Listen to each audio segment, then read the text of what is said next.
समझते हैं कि वायुमंडल में इतना ऑक्सीजन होने के बावजूद हमें ऑक्सीजन सिलेंडर की ज़रूरत क्यों पड़ती है, क्या होता है nebuliser, oxygen concentrator, oxygen cylinder, liquid medical oxygen या फिर वेंटिलेटर, इन सब की ज़रूरत क्यों पड़ती है, इनमें क्या अंतर होता है। देखिए हमारे वायुमंडल में जो 98% 78% नाइट्रोजन है जिसका हमारे श्वसन में कोई रोल नहीं होता है, जो ऑक्सीजन है वो मात्र 21% है।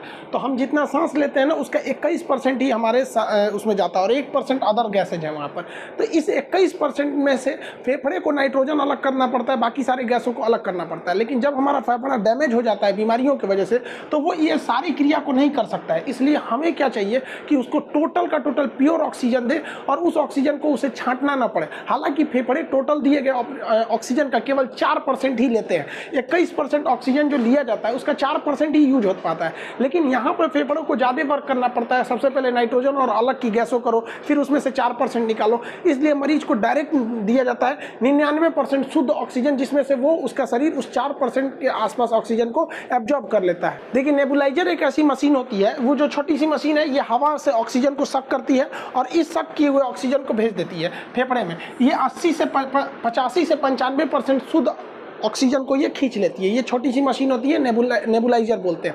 ये स्टीम बनाने के भी काम आती है। तो अक्सर इसका प्रयोग वैसे मरीजों को किया जाता है जिनके दवाइयों को भाप बना के फेफड़े तक पहुंचाना होता है। अक्सर इसका प्रयोग अस्थमा के मरीज करते हैं, लेकिन इसका कोरोना में प्रयोग करना घातक है। कुछ लोग क्या कर रहे हैं, कह रहे हैं कि भैया इसमें हम दवा नहीं डालेंगे। आप जब इसमें दवा डाल देते हैं तो ये नेबुलाइजर क्या करता है, उस दवा को स्टीम बना के और इसके भाप के साथ आपके फेफड़े में छोड़ देता है, तो जिसके साथ आपकी दवा भी बहुत अच्छे से फेफड़े तक चली जाती है। लेकिन दमा और अस्थमा में इसका प्रयोग करना उचित था, लेकिन इस तरह के अस्थमा के कोरोना के मरीज को इसका प्रयोग करना ठीक नहीं है, क्योंकि इसमें उतना ऑक्सीजन नहीं रहता है जितना कि कोरोना के पेशेंट को चाहिए रहता है। अब ऑक्सीजन कंसंट्रेटर क्या होता है? ये एक छोटा सा डिवाइस होता है जो हवा से ऑक्सीजन को सक करता है, उसमें से धूल कण, कार्बन डाइऑक्साइड और नाइट्रोजन को बाहर करके हमें ऑक्सीजन देता है। ये एक डिवाइस होती है, ये कई शेप में आती है, कुछ पोर्टेबल भी होते हैं, छोटे होते हैं, कुछ बड़े साइज के भी होते हैं।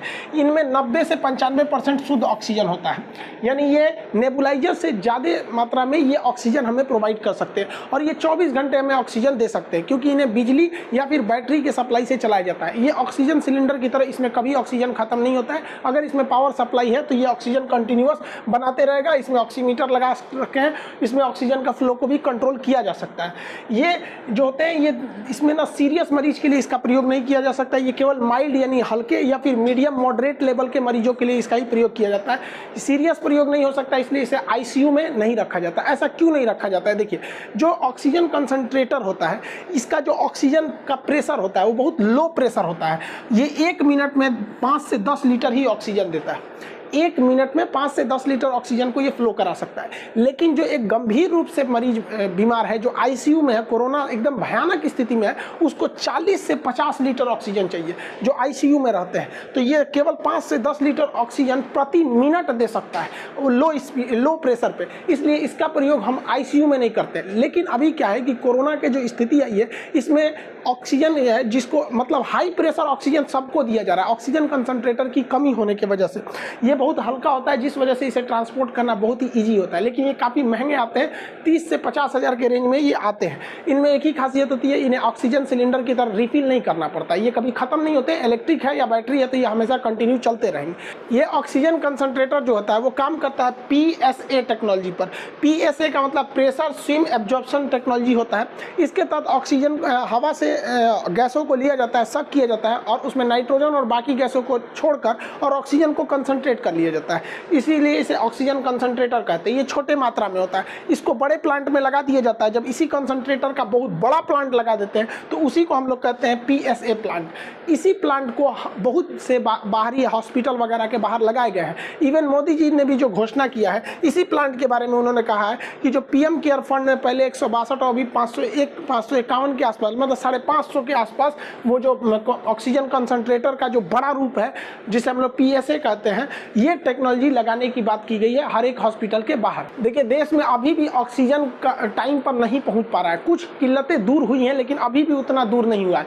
इसको गवर्नमेंट अगर चाहे तो और इम्प्रूव कर सकती है। देखिए जितने ऑटो इंडस्ट्री होते हैं, गाड़ियां जो सड़क पे चलती हैं, इनके टायरों में नाइट्रोजन गैस भरा होता है और इन्हें बनाने के लिए भी नाइट्रोजन जनरेटर होता है जो काफ़ी सिंपल काम करता है। वो भी PSA टेक्नोलॉजी पर ही काम करता है। वो क्या करता है, हवा को लेता है, सक करता है और कंप्रेसर लगाता है। कंप्रेसर के बाद वो क्या करता है, उसको अलग अलग उसके जितने भी पार्टिकल से उसे साइड कर देता है और ऑक्सीजन गैस को छोड़ देता है और नाइट्रोजन गैस को एक जगह इकट्ठा कर लेता है। तो और उसी नाइट्रोजन गैस को गाड़ियों के टायर वगैरह में भर दिया जाता है। इस एक सिंपल टी टेक्नोलॉजी होती है, एक फिल्टर लगा होता है। उस फिल्टर से जब हम ऑक्सीजन और नाइट्रोजन को गुजारते हैं तो वो ऑक्सीजन को क्या करता है, हवा में रिलीज कर देता है और नाइट्रोजन को पकड़ लेता है, जिससे कि नाइट्रोजन गैस उस जनरेटर के पास इकट्ठा हो जाती है और एक बड़े से टैंक में उस नाइट्रोजन गैस को रख लिया जाता है। और जब आप गाड़ियां भरवाने जाते हैं, जब गाड़ी मोटरसाइकिल या 4 व्हीलर में, तो आपको इस तरह की मशीन देखने को मिलती होगी। ये आपके टायर में नाइट्रोजन भर देती है।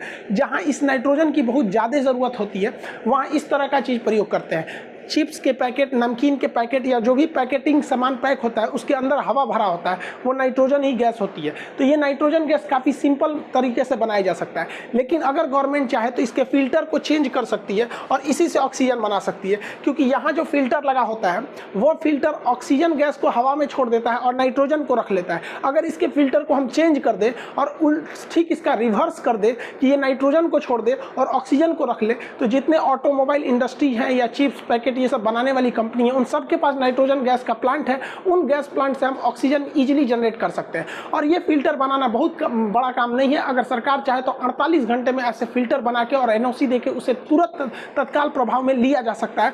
और हमारे देश में जहाँ जहाँ भी नाइट्रोजन प्लांट है या फिर गाड़ियों के जो सर्विस सेंटर है वहाँ वहाँ इस फिल्टर को चेंज करके ऐसा किया जा सकता है। नेबुलाइजर और ऑक्सीजन कंसंट्रेटर के बाद अब हम समझते हैं लिक्विड ऑक्सीजन। लिक्विड ऑक्सीजन को हम लिक्विड मेडिकल ऑक्सीजन भी कहते हैं, जिसे ऑक्सीजन सिलेंडर के नाम से आप जानते हैं। वो लिक्विड फॉर्म में रहता है। जब आप उसका रेगुलेटर खोलते हैं तो वो गैस का रूप ले लेता है। जिस तरह आपके घरों में खाना बनाने वाला सिलेंडर होता है, जब वो पाइप से गुजर रहा होता है तो देखते होंगे वो लिक्विड फॉर्म में जाता है, इसलिए उसे लिक्विफाइड पेट्रोलियम गैस LPG कहते हैं।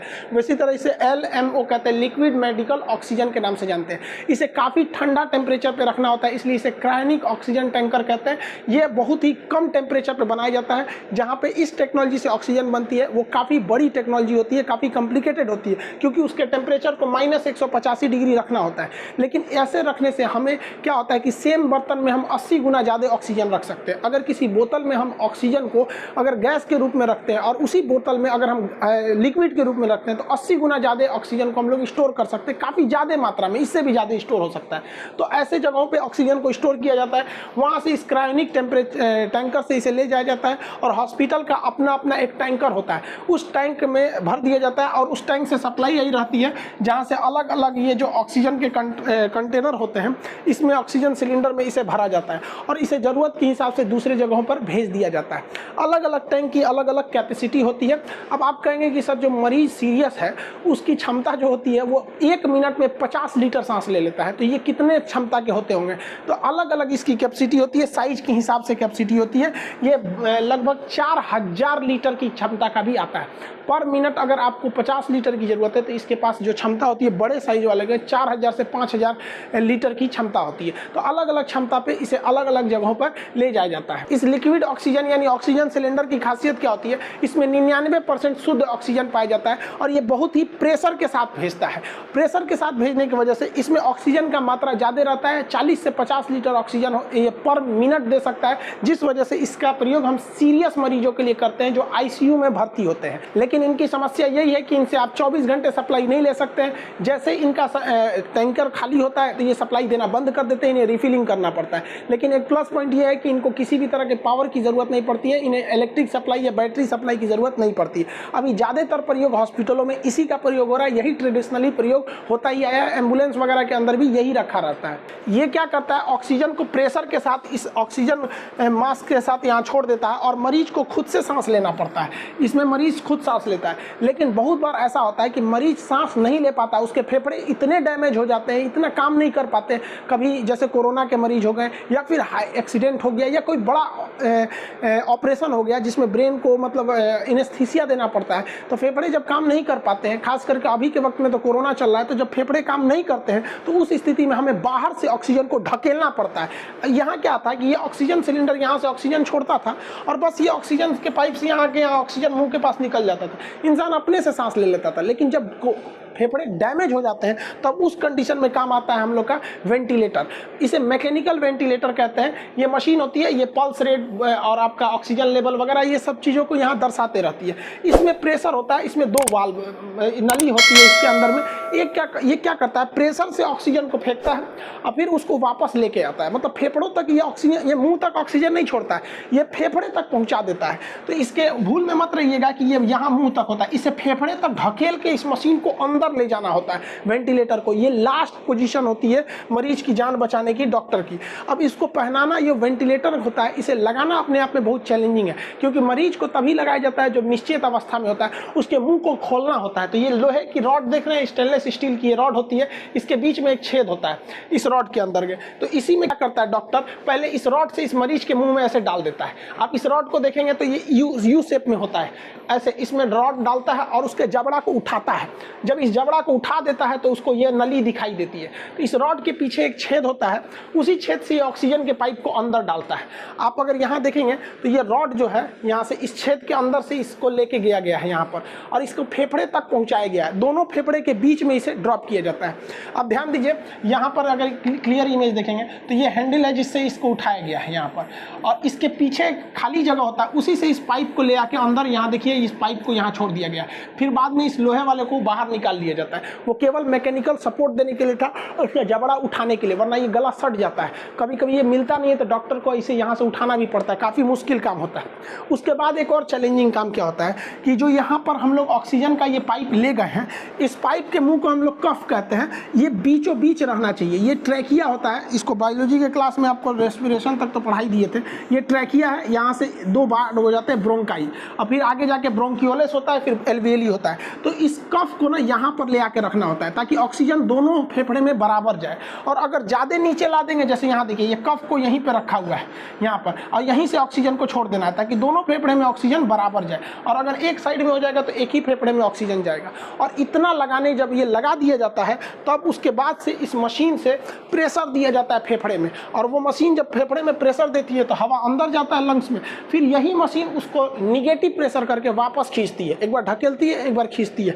ये लास्ट होप होता है मरीज को बचाने के लिए। आप ओपीडी, इमरजेंसी या आईसीयू वार्ड सुने होंगे। देखिए ओपीडी क्या होता है, इसका फुल फॉर्म होता है आउटर पेशेंट डिपार्टमेंट। जैसे पटना, एम्स पटना का ये ओपीडी है। इसमें क्या होता है, कोई भी बाहरी मरीज जो है, जो चलने फिरने के काबिल है, जिसको कोई बीमारी हुई है, वो सबसे पहले ओपीडी में आता है। डिपार्टमेंट है ओपीडी। इस ओपीडी डिपार्टमेंट के बाद पूछता है काउंटर कहाँ है, तो काउंटर पे जाके वो अपना नाम, पर्ची उर्ची कटवाता है। यहाँ उसको पर्ची मिलता है जहाँ बताया जाता है उसे कौन डॉक्टर और किस कमरे में देखेंगे, तो उस पर कमरा नंबर वगैरह डॉक्टर बता दिया जाता है। फिर आप जाते हैं डॉक्टर के पास। डॉक्टर के पास जब जाते हैं, ओपीडी के बाद पर्ची कटाने के बाद अब कब नंबर आया, डॉक्टर जब देखते हैं तो डॉक्टर आपको दवा लिखते हैं, फिर बुलाते हैं कि अगले दिन आइएगा। या कभी कभी डॉक्टर देखते हैं कि नहीं, इनकी तबीयत ज़्यादा खराब है, इन्हें ऑपरेशन या वगैरह किसी चीज़ की ज़रूरत है, तो आपको ऑपरेशन के लिए भी बुला सकते हैं। हो सकता है कि वो उसी दिन ऑपरेशन के लिए एडमिट ले ले, अक्सर ऐसा होता नहीं है, वो आपको किसी और दिन एडमिट के लिए बुलाते हैं। फिर आपको वो एडमिट करके आपका ऑपरेशन थिएटर, जिसे शॉर्टकट में ओटी कहते हैं, तो ऑपरेशन थिएटर में ले जाते हैं और आपका ऑपरेशन कर देते हैं। ऑपरेशन करने के बाद अब आप ऑपरेशन थिएटर में आराम नहीं ना कीजिएगा, आपका रिश्तेदार हुआ जाके खाना ना खिलाएगा, कहीं ना कहीं रखेगा। तो जब आप अगर आप नॉर्मल मरीज हैं तो आपको ऐसे ही वार्ड में शिफ्ट कर दिया जाता है। लाइन से ऐसे चौकी लगल रहता है, उसमें बैठल रहिए यहाँ पे। और अमीर आदमी है तो आपको एक रूम दे दिया जाता है, और नॉर्मल है तो ऐसे वार्ड में रख दिया जाता है। इस वार्ड में डॉक्टर कभी कभार 3-4 घंटा पे आ जाता है, क्योंकि जो सीरियस मरीज नहीं रहते हैं उन्हीं को ओपीडी में ले जाया जाता है, नॉर्मल वालों को लिए। तो जिनका ऑपरेशन है वही ऑपरेशन थिएटर और वार्ड में जाते हैं, और नहीं जिनका ऑपरेशन नहीं होना है, नॉर्मल दिखाना है, किसी को ब्रेन दिखाना है, आँख दिखाना है, ये अगर ऑपरेशन नहीं है तो ओपीडी में जाइए, पर्ची कटाइए, डॉक्टर से मिलिए, दवाई लिख के जाइए, कब खाना है खा के आइए। लेकिन एक होता है इमरजेंसी डिपार्टमेंट। इमरजेंसी में कोई खुद नहीं जा पाता है, कोई दूसरा आदमी ले जाता है। मान के चलिए भयानक एक्सीडेंट हो गया, कोई गोली मार दिया, कोरोना का एकदम सीरियस मरीज हो गया, तो इस सब में इमरजेंसी होता है। यहाँ पर आप तुरंत यहाँ पे पर्ची कटाना थोड़ा सिंपल होता है इमरजेंसी में। इमरजेंसी में जैसे जाते हैं तुरंत आपको आईसीयू में भेजा जाता है, इंटेंसिव केयर यूनिट। आपकी गहन जांच होगी। आईसीयू में जब आप रहिएगा ना तो एनी टाइम वहाँ डॉक्टर और नर्स रहते हैं, जबकि वहीं ओपीडी के वार्ड में रहिएगा तो आपको एनी टाइम यहाँ डॉक्टर नर्स नहीं मिलेंगे, क्योंकि यहाँ नॉर्मल मरीजों को रखा देखा जाता है बहुत सीरियस नहीं रहते हैं, लेकिन वहीं अगर आईसीयू में रहेगा तो इंटेंसिव केयर यूनिट 24/7 मतलब 24 घंटा आपके पास कोई ना कोई निगरानी रहेगा। इसमें ये बहुत ज़्यादा होता है। अगर इसमें तबीयत अगर आपकी बिगड़ती है, मान के चलिए एक्सीडेंट हुआ या कुछ हो गया है, अचानक तबीयत बिगड़ती है तो डॉक्टर आपको देखने के लिए आते हैं।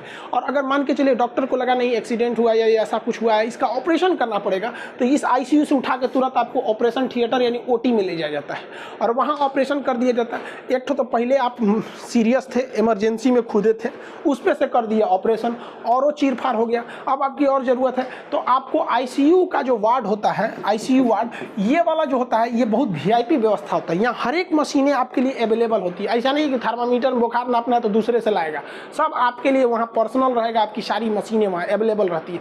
तो ये आपको आईसीयू वार्ड में एडमिट कर दिया जाता है। जब आपकी तबीयत ठीक ठाक होने लगती है, सही हो जाता है, तो आईसीयू वार्ड से उठा के आपको जनरल वार्ड में भेज दिया जाता है जो नॉर्मल मरीजों के लिए रखा गया। इसके बाद आपको घर भेज दिया जाता है। आई होप कि आप इन सारी चीज़ों को समझे होंगे, लेकिन हम भगवान से यही दुआ करते हैं कि आप में से किसी को भी इन सब चीज़ों को देखने की नौबत ना आए।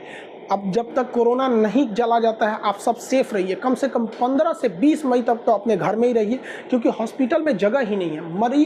डॉक्टर परेशान है, इतने मरीज हैं कि वो सबका ख्याल नहीं रख पाते हैं लोग। डॉक्टर भी एक इंसान होते हैं, वो भी झिझला जा रहे हैं वहाँ, इतने मरीज हो गए और जगह नहीं है। पर डे 4 लाख मरीज मिलना, सिस्टम चरमरा जाता है। हॉस्पिटल इतना नहीं है भारत में, इसलिए जहाँ है सेफ रहिए, सुरक्षित रहें। हम बहुत जल्दी इस कोरोना को जंग जीतेंगे, लेकिन ऐसा ना हो कि इस कोरोना की जंग जीतते जीतते हम अपने बहुत सारे साथी खो दें। हमें जीतना भी है और अपने साथियों के साथ भी चलना है। आप जहाँ रहें सुरक्षित रहें। मिलेंगे नेक्स्ट क्लास में।